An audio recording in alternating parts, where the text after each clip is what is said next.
আসসালামু আলাইকুম বন্ধুরা, চলে আসলাম সবুজ সমারোহের মাঠে একটু ঘুরতে। কেমন লাগে, সারাদিন তো রাস্তায় গাড়ি নিয়ে থাকি। আজকের আসলাম হলো সবুজ সমারোহের মাঠে, যেখানে মন ভালো হয়ে যায়, ভালো লাগে।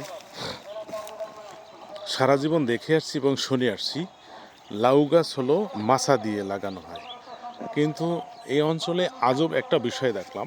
সেটা হচ্ছে আপনার এখানে লাউ গাছ লাগানো হয়েছে একদম মাটিতে, এবং এই লাউ প্রচুর ফলন ধরেছে। লাউ গাছে দেখেন প্রচুর ফলন। এটা হলো প্রতি সপ্তাহে সপ্তাহে এরা লাউ নিয়ে যায় এবং বাজারে বিক্রি দেয়। দেখেন প্রচুর লাউ, অনেক লাউ এখানে, এই বিস্তার দেখেন অনেক জায়গা জুড়ে। এটা শুধু লাউ গাছ, দেখেন শুধু লাউ গাছ। এখানে প্রচুর শাক, দেখেন কত সুন্দর লাগতেছে। তো ভালো লাগে, যে ভালো লাগার জন্য আসলাম, যে দেখি কীরকম লাগে। পাশে আবার মিটিং হচ্ছে, রাজনৈতিক মিটিংটা সেরে আমরা দূরে আসলাম, একদম আরিয়াল বিয়ের মাঝখানে, যেখানে আপনার ভালো লাগে।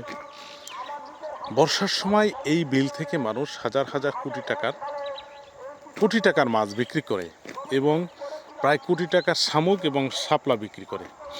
এবং যখন সব শুকিয়ে যায়, পানি শুকিয়ে যায়, তখন এখানে ধান চাষ করে। দেখেন ওই যে ধান দেখা যায়, ধান নেবে।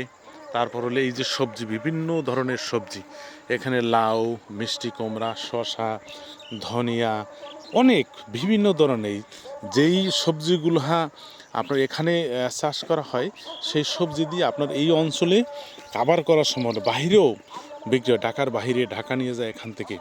আমি দেখেছি এখান থেকে আপনার হলো ট্রাক আপনার হলো শাপলা নিয়ে যায় এখানে বর্ষার সময়। আবার দেখেছি আপনার হলো শামুক নিয়ে যায় অনেকটা, এখান থেকে খুলনাতে শামুক নিয়ে যায়, বড় বড় ট্রাক নিয়ে আসে। সে ট্রাকে করে আপনার ওখান থেকে আপনার হলো শামুক নিয়ে যায়। দেখেন একটা জমি থেকে কত ধরনের ইনকাম। আল্লাহ তাআলার সৃষ্টি যেই আপনার পৃথিবী, সেখানে যে মাটি থেকে এবং এই প্রাকৃতিক সম্পদ থেকে কত ধরনের ইনকাম দিয়েছে। দেখেন সেখানে পানি থেকে মাছ, বড় বড় মাছ, ছোট মাছ না, বড় বড় মাছ এবং শামুক, শাপলা, পানি শুকিয়ে গেলে সেখান থেকে আপনার হলো এই যে সবুজ সমারোহ, কত সবজি, কত ফল। এটা যখন এই সবজিটা যখন উঠে যাবে, তখন এখানে আবার ধইঞ্চা চাষ করবে।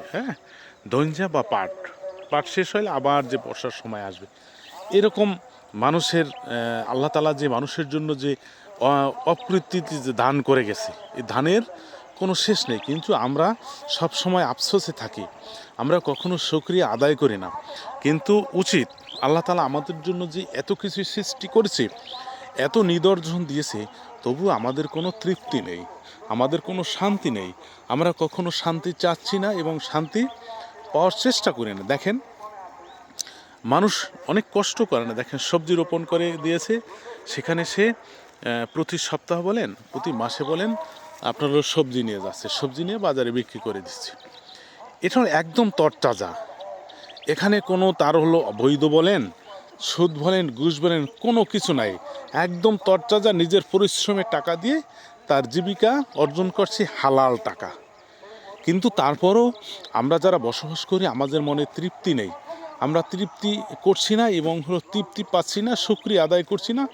সব সময় আমরা আফসোসের ভিতর থাকি যে আমরা এইটা পাইলাম না, সেইটা পাইলাম না, ওইটা পাইলাম না। দেখেন কত সুন্দর চরণভূমি, কত সুন্দর আপনার সবুজ সমারোহ। এখান থেকে মানুষ তাদের জীবিকা নির্বাহ করছে, প্লাস মানুষের যে দৈনন্দিন যে খাদ্যের চাহিদা, সেইটা পূরণ করছে।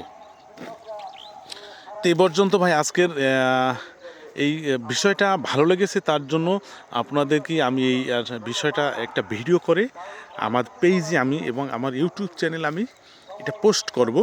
দেখেন আসলে এই ভিডিও করার উদ্দেশ্যটা হচ্ছে মানুষকে উদ্বুদ্ধ করা, জাগ্রত করা, যে আমরা বিভিন্ন কাজকর্ম অথবা বিদেশে যে থাকি, অন্যের কাজ করে থাকি, এটা না করে আমাদের নিজের জমিতে আমরা সবজি চাষ করে, সবজি উৎপাদন করে নিজেদের দৈনন্দিন জীবিকা নির্বাহ করতে পারি, অর্থনৈতিক চাহিদা মিটাইতে পারি। ধন্যবাদ, ভালো থাকবেন। আসসালামু আলাইকুম।